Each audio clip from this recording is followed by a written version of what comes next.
gudoomiye xildhibaanada sharafta leh ee dul qaatay ilaa ay xilligan jooga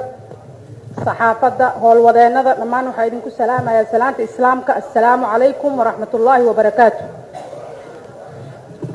salaan kadib mudana gudoomiye mudanayaasha sharafta badan maanta dhan waxaan ka hadlaynay waxay ahayd waxna wada taabanayay na xanuujinayay qof kasta oo ka hadlayna waa toosiyey oo siduu u fikiraya ama siduu u arkaayo ka hadlay. waxaan rabaa amni markii laga hadlaayo in ay tahay naf bini aadan ah ama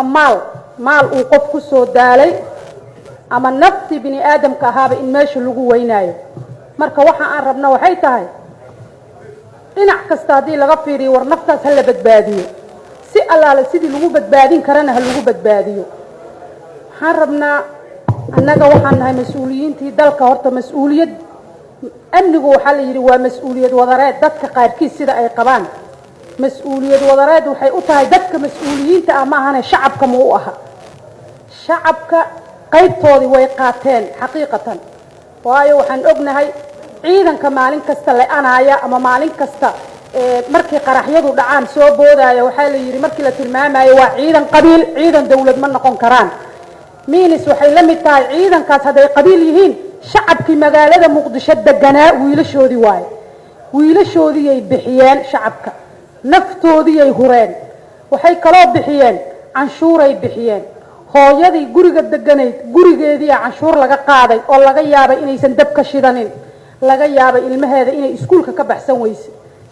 ay soo tuugsato ama qof walaal ah ay weydiisato lacagta canshuurka laga rabay si ay u gudato waajibaadkii saarnaa oo amniga ka saarnaa hooyooyinka Soomaaliyeed. markaasaa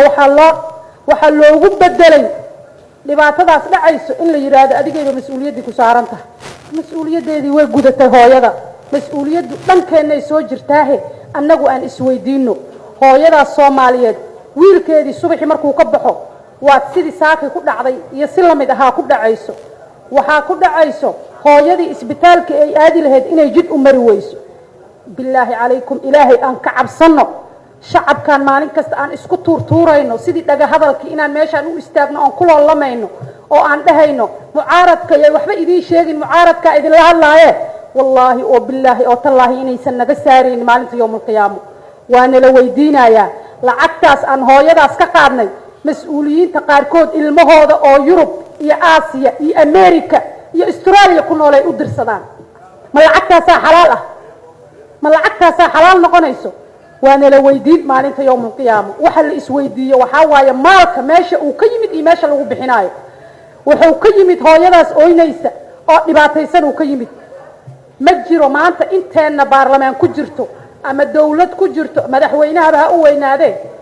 ilaa iyo prime ministerka ilaa iyo wasiirada 10% ma dhama inta ilmahoodu ay inta ku nool yihiin. hala xisaabiyo waa joogaan hay-ado ku gaar leh oo xisaabiya. waxaa jira niman mas-uuliyiin ah hoteello degan lacagta hooyadaas laga qaaday cunugiisa oo iskuul dhigta oo Maraykan iskuul ka dhigta u dirsada maba ogaba marka canugan kale laga qaaday waxa ku dhacaya ma oga waa runtiis waa loogu cudur daarayaa xildhibaankaas intuu fadhiya ama wasiirkaas intuu fadhiya waayo saaka markuu gurigiisa ka soo baxay cunugiisu la hadlay baaba ma soo kacday haye iskuulkii ma tagtay hooyo iskuulkii ma ku geysay meel labada uu jooga tay ka timid lacagtaas ma la isweydiinin aakhira waa la weydiinayaa hadday shacabkana weydiin waayaan waxaan la weydiinaayo maalin aan annaga waxba isku tari karin. waa maalin oo la dhahaayo maa laa yanfacu maalun walaa banuun ayna anfacaynin wiilasha aan ku faanaynin iyo gabdhaha aan ku faanaynin. waxaan rabaa mas-uuliyadda amniga inaan uga dhiirigeliyo ciidanka amniga xaqiiqatan doorkoodu way qaateen ayagoo baahan oo guryaha laga bixinaayo oo ilmahoodii aan dhakhtar geysan karin oo islaamahoodu aan waxba siisan karin ay amnigeena sugaan maalin iyo habeen. hadda intaan ku jirnaa bannaankay taagan yihiin ammaanay mudan yihiin dhiirigelinay mudan yihiin waxay mudan yihiin in taalo loo dhiso 20 sano iyo 30 sano oo dawladayna ee marna daciif ahayd marna dawlad ahayn jidka noo taagnaayeen. waxaan rabaa inaan halkan ka xuso xildhibaanada ugu horeysay oo tiri shacabka Soomaaliyeed ama shacabka reer Muqdisho 4 xaafadood ay ahayd amnigana waa sugnaan jiray saan ma ahaan jirin waa xaqiiq أنا مقدشة كل شيء ما كدح بحين وحبان كدح برتي أنا جو أرضي يضو دبعت هذا سكجرته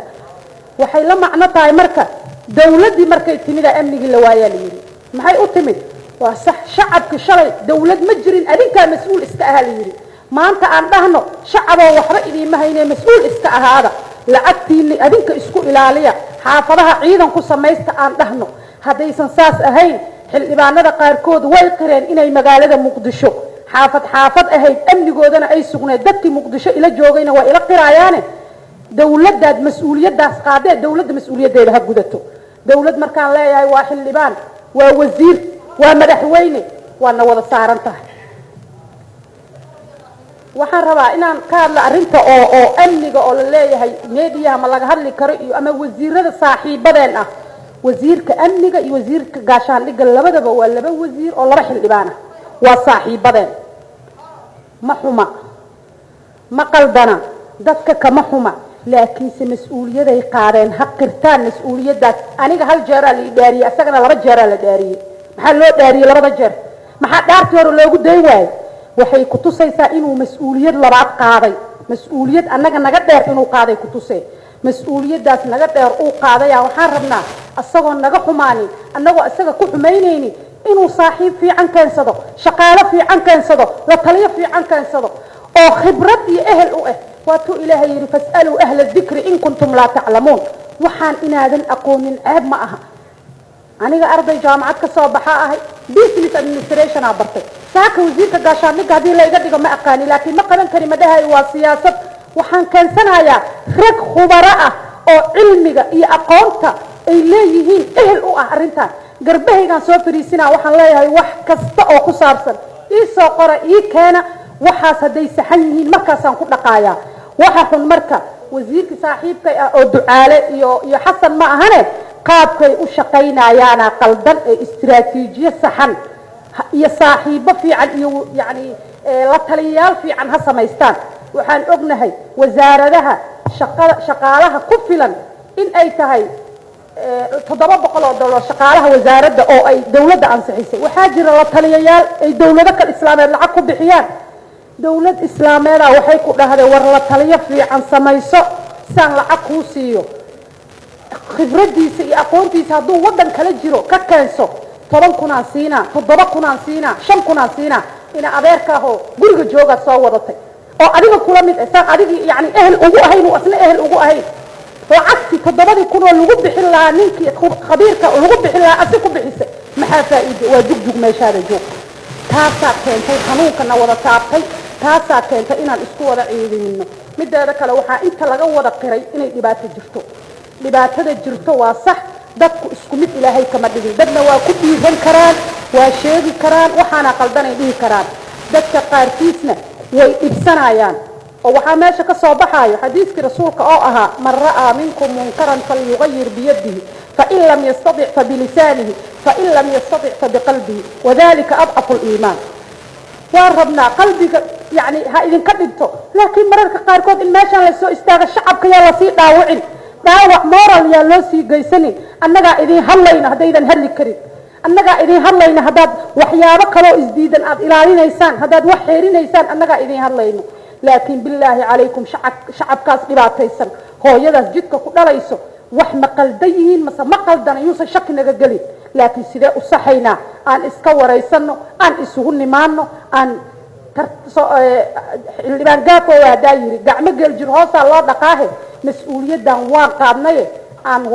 wada qabano sida u wada qaadna ha ahaado xildhibaankana oversight-kiisa ha samaysto wasiirkana shaqadii loo diray yuu xildhibaannimo iyo wasiirnimo ku marmarsiyoonina shaqada ha qabsado hadduusan xitaa aqoon u lahayn dad aqoon u leh ha keensado marka waxaan ku talinayaa in arrintaas mas'uuliyadaas sida u wada qaadna ay ahaato laakiin shacabka Soomaaliyeed shacabka reer Muqdisho aan loo gafin aan loogu darin isbitaal la'aanta waxbarasho la'aanta dil inaan loogu darin ciidanka Soomaaliyeed waxaan leeyahay shacabkaas waa ku aad ilaalinaysiin yaani li adeegsanin yaani la dhihin argagixiso waayo iska ilaaliya shacabka oo dhan argagixiso ma dawladda Soomaaliyeed iyo dadka mas'uuliyadda u qaaday waxa la rabaa ardayda iskuulka joogta inay ayaga intelligence ku dhex darsadaan ardayda hooyada ganacsadayso iyaga la rabaa inay intelligence ku dhex darsadaan shacabku say mas'uuliyadda u qaadayaan wiil arday ama soo sheegayo nin shabaab oo wax qarxinayo marka waxaan rabaa walaalayaal mas'uuliyaddan wayna wada saaran tahay wallahi billahi qiyaamana waa la weydiinayaa